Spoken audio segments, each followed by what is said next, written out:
오늘 왕궁 중부교회에서 우리 6명의 선교사님들과 함께 선교 축제 예배를 하나님께 드리게 되어서 너무나도 기쁘고 행복합니다.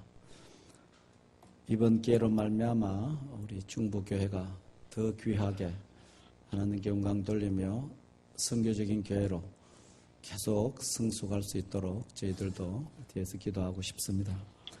저는 1985년 2월 7일에 KPM 파송을 받고 일본으로 들어갔습니다. 들어갈 때에 많이 기도했습니다. 하나님, 생애를 바쳐서 또 일본에 뼈를 묻기 위해서 선교하고 싶은데 어떻게 준비하면 좋을까요? 생각했습니다.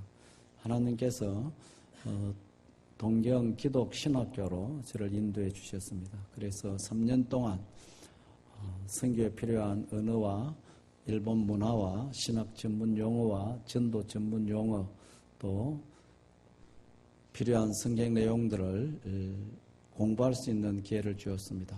목적을 가지고 공부를 했기 때문에 그 3년은 저에게서 참 행복한 시간이었고 일본을 배우는 시간이었습니다.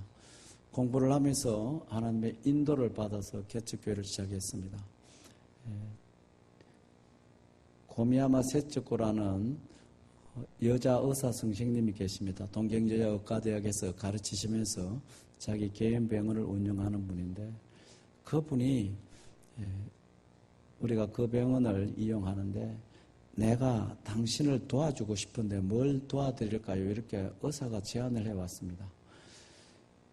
그래서 저는 목사이고 선교사인데 앞으로 교회를 개척하기 위해서는 사람이 모일 수 있는 홀이 필요합니다. 그렇게 이야기했습니다. 그 의사 선생님이 자기 살지 않는 집이 하나 있는데 공짜로 5년 동안 그 집에서 교회를 개척하세요 하면서 이렇게 하라고 부탁을 했습니다. 우리 KPM에서는 선교사들이 나가면은 2년 동안은 사역을 하지 못하게 합니다. 문화를 배우고 언어를 배우고 현지 교회를 배우는 기간을 2년을 줍니다. 그때는 차도 사지 못하게 합니다.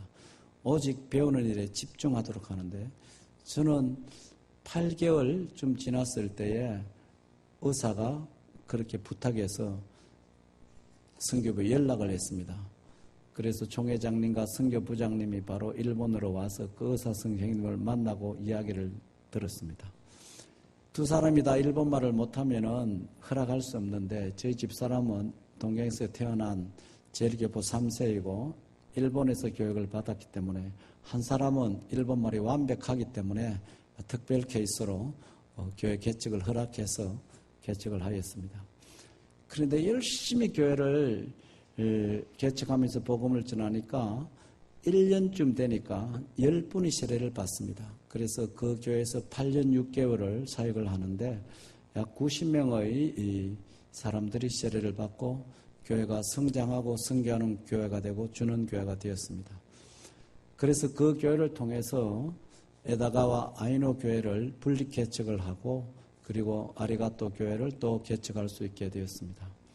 교회가 잘 자라고 또 동경을 중심으로 해가지고 더 많이 선교하고 싶었네. 갑자기 일본에서 협력하는 동맹기독교단 이사장께 전화가 왔습니다. 그래서 만났습니다.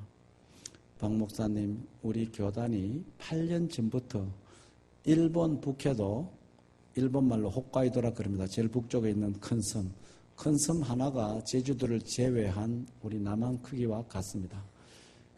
그곳에 가서 개척을 해주지 않겠습니까? 우리 교단이 8년 전부터 개척을 위해서 기도해 왔는데 당신이 가서 개척을 하면은 10년 동안 모든 생활비와 사역비를 저희들이 돕겠습니다. 이렇게 제안을 했습니다.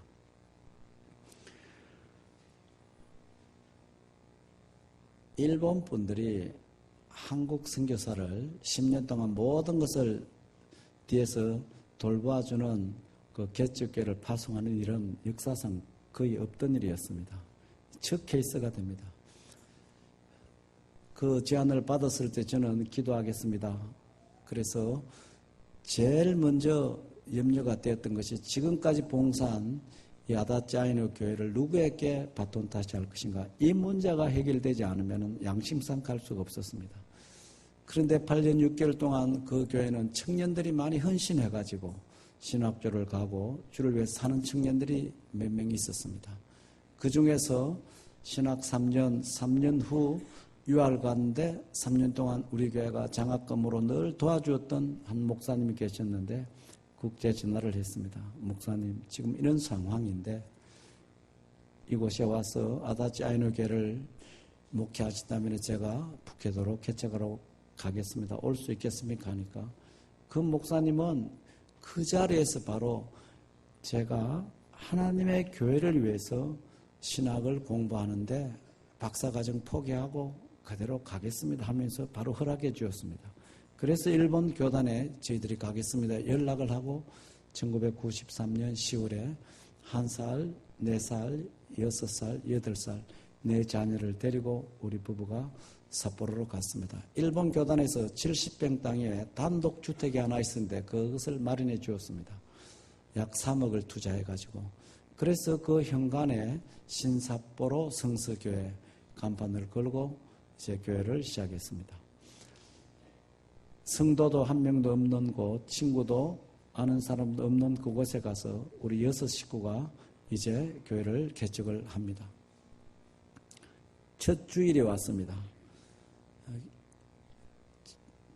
리빙에서 예배를 드리기 때문에 조그마한 강단 하나 마련해가지고 저는 강단 뒤에 서 있고 1살, 4살, 6살, 8살 네 자녀는 가운데 앉아있고 뒤에는 집사람이 앉아있고 너무 걱정이 돼가지고 동경에서 장인 장모님이 이사 때 같이 오셔가지고 뒤에 앉아 계셨습니다.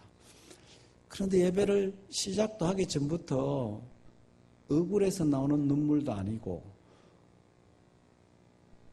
그리고 슬퍼서 나는 눈물도 아닌데 계속 눈물이 나는 거예요. 그 감출 수가 없고 컨트롤을 할 수가 없었습니다. 그래도 주일 예배이기 때문에 첫 주일 예배인데 우리 가족들만 있지만은 그래도 인도를 해야 되지 않습니까? 그래서 선한 목자 되신 우리 주 이곳까지 인도하신 주님의 은혜를 기억하며 찬송을 하고 이제 마태복음 16장 18절 이 반석 위에 내 교회를 세우리니 음보의 권세가 이기지 못한다는 이 말씀을 읽고 우리 자녀들에게 설교하는 거예요. 왜 아빠와 엄마가 삿포로에 왔는가? 이것을 설명하는 것이 설교였습니다. 온 목적은 한 가지라고 이야기했습니다. 교회를 세우기 위해서 왔다고 했습니다. 이 교회의 주인은 죽은 자 가운데서 다시 살아나신 예수님이 교회의 주인이라는 것을 우리 자녀들에게 강조했습니다.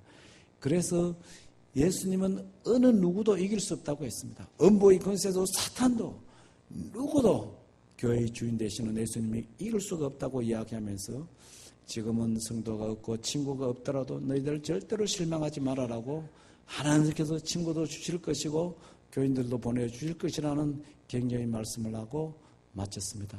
눈물이 많이 흘러가지고 오랫동안 할 수가 없었어요. 아주 간단하게 마쳤습니다. 그런데 4명의 자녀는 앞을 쳐다보면 아빠가 울고 있고 뒤로 돌아보면 엄마가 울고 있어가지고 이 1살, 4살짜리가 어떻게 가만히 앉아 있을 수 있겠습니까? 그런데 그 주일만은 조용하게 어떤 분위기상 떠들 수가 없었어요. 그래서 4명이 조용하게 함께 예배를 드리게 되었습니다.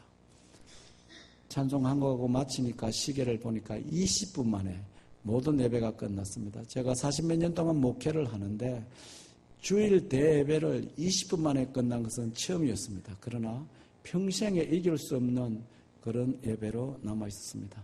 이제 주일을 지난 다음에 저희들이 이제 전도를 해야 되지 않습니까? 그래서 수건을 많이 준비하고 우리의 이력서를 준비합니다. 자녀들은 어느 보육원에 다니고 초등학교 다니고 우리는 어떤 학교를 졸업하고 어떤 사람이라는 것을 간단하게 써가지고 오해를 하기 때문에 그 당시에 일본에서 한국 사람과 합동 결혼을 많이 했기 때문에 한국 사람만 보면 통일교로 오해를 받아가지고 피하는 그런 경향이 있어가지고 참 두려움이 많았습니다. 그래서 오해를 주지 않기 위해서 자필 이력서를 간단하게 써가지고 집집마다 방문하기 시작했습니다. 교회에서 왔습니다. 그러면 아무도 문도 열어주지 않습니다. 동경에서 이사를 왔는데 인사드리러 왔습니다. 그러면서 딱 눌리면은 거의 100% 다 문을 열어줍니다.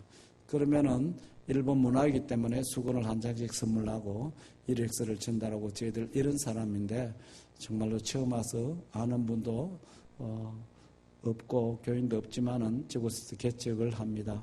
잘 지도해 주시고 도와주시기를 바랍니다.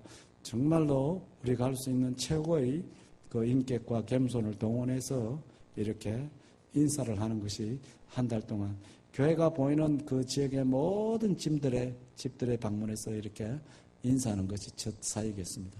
어느 정도 인사가 끝난 다음에는 교회 안내서를 만들었습니다. 삿포로에는 10개 구가 있는데 인구가 200만 도시인데 우리가 살고 있는 것은 삿포로 제일 동쪽에 있는 아츠베츠 구인데 5만 세대에 12만 명이 살고 있는 구였습니다.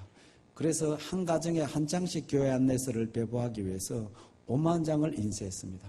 2번을 접어야 깨끗하게 나오는 그런 안내서였습니다. 연구를 했습니다. 2번을 접어가지고 인쇄수 받으면 인쇄비가 굉장히 비싸기 때문에 우리가 접으면서 배부하기로 했습니다. 자녀들에게 깨끗하게 한 장을 접어주면 1엔씩을 주기로 약속을 했습니다. 그래서 100장을 접으면 100엔을 줍니다. 그러면 우리 애들은 아이스크림 한 개를 사 먹을 수가 있습니다. 그래서 애들은 보이곤이나 학교 갔다 오면은 이 100원 벌기 위해서 열심히 접어 놓습니다. 그 당시에 저희 어머니가 이제 70세 정도였는데 일본으로 초청해가지고 개척 초기에 계시도록 했습니다. 기도의 어머니였는데 이제 교회 안내서를 가지고 가방에 가득 넣어가지고 우리 집사람하고 저랑은 이제 출발해가지고 집집마다 사람을 만나면 설명을 하고 주고 없는 곳에서는 포스트에 넣는 그 일을 계속 합니다. 이제 그렇게 하면서 사역을 시작했습니다. 동경에서와 마찬가지로 삿포로에서도 1년 동안 열심히 전도하니까 보통 10명의 세례를 받습니다. 그 교회가 이제 지난해에 27주년이 되었습니다. 그래서 27년이 지나니까 약 270명의 세례를 받게 되었습니다. 일본에는 업 단위, 맨 단위는 거의 교회가 없고 시 단위에도 교회가 없는 곳이 아직도 6곳이 있습니다. 그래서 크리스찬 인구가 약 0.5%이기 때문에 가는 곳곳마다 교회를 세워야 됩니다. 교회가 없기 때문에 복음을 듣지 못해서 구원받지 못하는 사람이 너무 많기 때문에 그렇습니다. 그래서 삿포로에서도 마찬가지로 분리 개척을 시작했습니다. 한 교회에 270명이 모으는 것이 중요한 것이 아니고 20-30명씩 교회가 없는 곳에 예배당을 지어서 파송하는 분리 개척을 했습니다. 그래서 신삿포로 성수교회가 하나님의 은혜로 자라서 5교회를 분리 개척해가지고 지금 6교회가 하나님을 영화롭게 하고 있습니다. 선교는 삼일째 하나님의 사역입니다. 하나님께서 인간을 도구로 파트너로 사용해 주십니다. 하나님의 파트너로 이 복음 전한다는 것이 영광스러운 사역입니다. 그래서 날마다 주님께 순종하며 주님을 더 많이 닮아가며 정말로 이 사람을 살리고 사람을 구원하는 이 복음 사역에 순종을 하고 있습니다. 일본 선교가 모든 사람들이 어렵다고 합니다. 선교사들의 무덤이라고 이야기하고 있습니다만은 일본도 선교지이고 또 많은 영혼들이 죽게 돌아오고 있는 그런 나라입니다. 최근에 일본과 한국의 관계가 안 좋은 것 모두 다 알고 있습니다.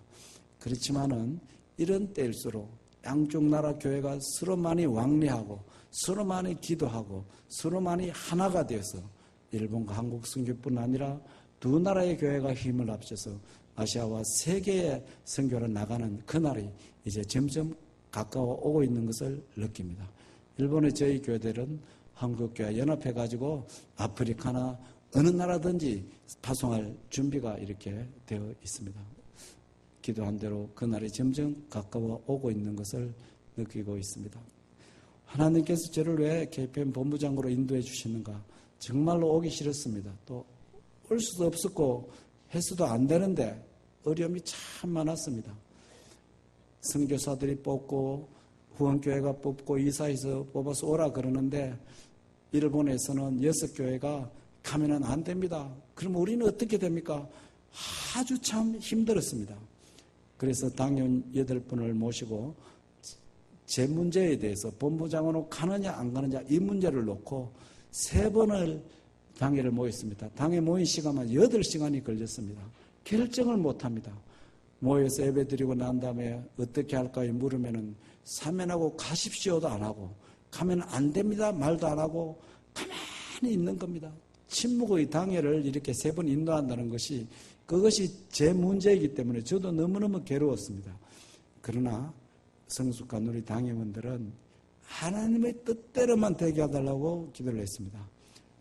3번째 모였을 때에 우리 교회가 건축을 6번을 했습니다. 계속 분리 개척하기 때문에 건축을 할 때마다 건축위원장으로 수고한 그 장로님 한 분이 마음속에는 절대로 가면 안 된다고 생각하는 분인데 그분이 무겁게 말을 했습니다. 우리가 박 목사를 한국 KPM 본부장으로 3년 동안 파송하면 어떻겠습니까? 정말로 그 말을 했습니다. 여기에 담임 목사직은 그대로 두고 우리가 3년 동안 파송하면 어떻겠습니까? 이렇게 제안이 나왔을 때에 다른 분이 침묵했던 분이 또 다른 당원이 또 발언을 합니다. 그러면은 3년 이후에 반드시 돌아온다는 서약서를 쓰도록 하면 되겠습니다. 그러니까 또 조건이 있다 그래요. 한 달에 한 번씩은 와서 당에는 직접 인도해 주셔야 됩니다. 그래서 제가 이야기했습니다. 제가 여러분들의 보정인데 내가 3년에 돌아온다 그러면 돌아오는 건데 무슨 서약을 하라 그럽니까? 그것은 안 해도 여러분들이 믿어주면 되는 거 그건 안 한다 그랬어요. 그래서 그거는 빼주고 한 달에 한 번씩 와서 당회를 인도한다는 약속을 이렇게 하고 이제 본부로 나와서 본부장을 섬기고 있습니다. 벌써 1년 2개월이 지났습니다. 하나님께서 왜 저 같은 사람을 가장 힘들고 어려운 때에 본부장으로 보냈는가 날마다 확인하면서 하나님의 뜻을 구하면서 지금 본부에서 사역을 하고 있습니다. 선교는 하나님의 일인데 하나님께서는 자기 백성과 교회를 통해서 일을 하십니다.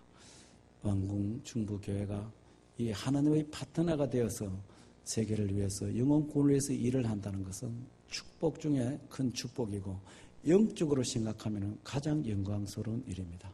이 시간에 2가지 영상을 함께 보도록 하겠습니다.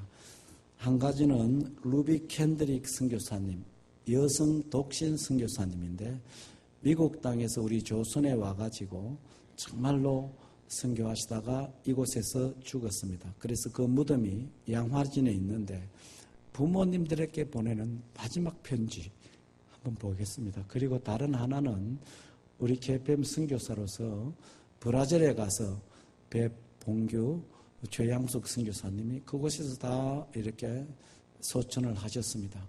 그들이 어떤 사역을 했는지, 어떤 믿음으로 사역을 했는지 이 2가지 영상을 보고 조금 더 말씀을 전하도록 하겠습니다. 부산 침례병원에서 제일 모범적인 간호사셨습니다. 항상 웃는 모습으로 사랑으로 환자들을 대했던 최고의 모범 간호사였습니다. 우리 배봉규 선교사님도 울릉도 출신이었습니다. 정말로 헌신해서 같은 시대에 같이 사역을 하다가 그곳에 가서 먼저 부름을 받았습니다. 2분 다 60까지 살지 못하고 왜 먼저 천국으로 가셨는가? 저는 늘 마음속에 그것이 고민이었습니다. 80대까지 사역할 수 있도록 생명을 연장시켜 주실 수도 있는데 왜 빨리 불러가셨는가? 그것이 잘 해결이 안 되었습니다. 그러나 어느 날 깨달았습니다. 보시다시피 브라질의 마약 중독자들을 위해서, 장애인들을 위해서, 그 영혼들을 위해서 정말로 이들은 그런 곳에 같이 사는 것이 불행하지 않았습니다. 행복했습니다.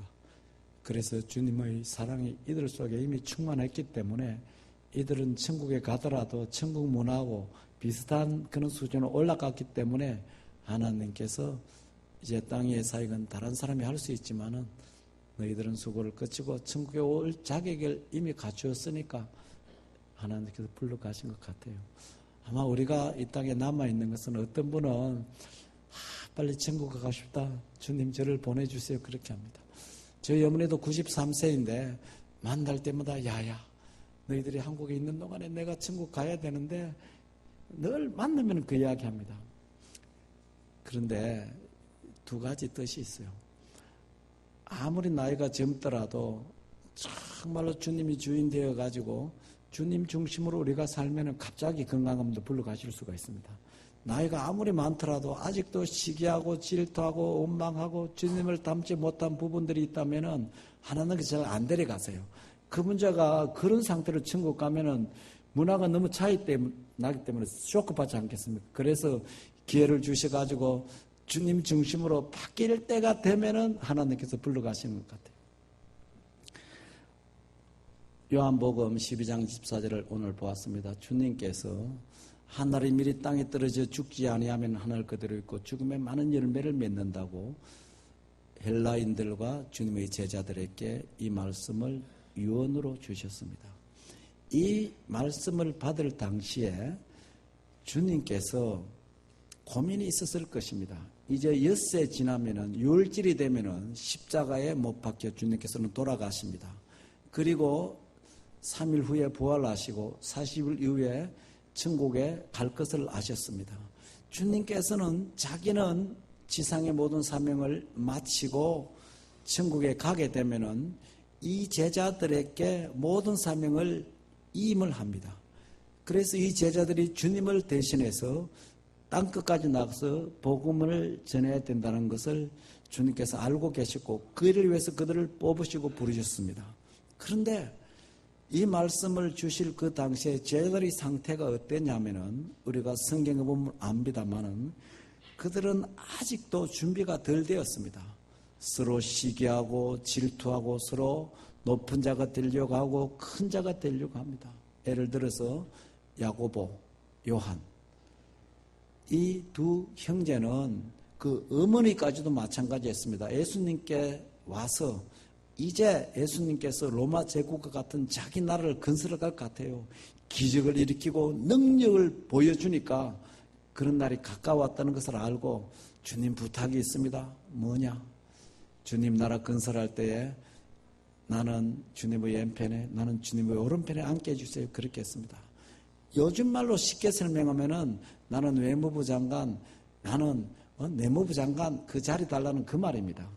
그런데 다른 열 제자가 그 소리를 듣고 그래 너희들 수고 많이 했으니까 그 정도는 차지해야지 우리가 대해서 팍팍 밀어줄 테니까 잘해 이렇게 해줘야 되는데 성경을 여러분 자세히 보시기 바랍니다.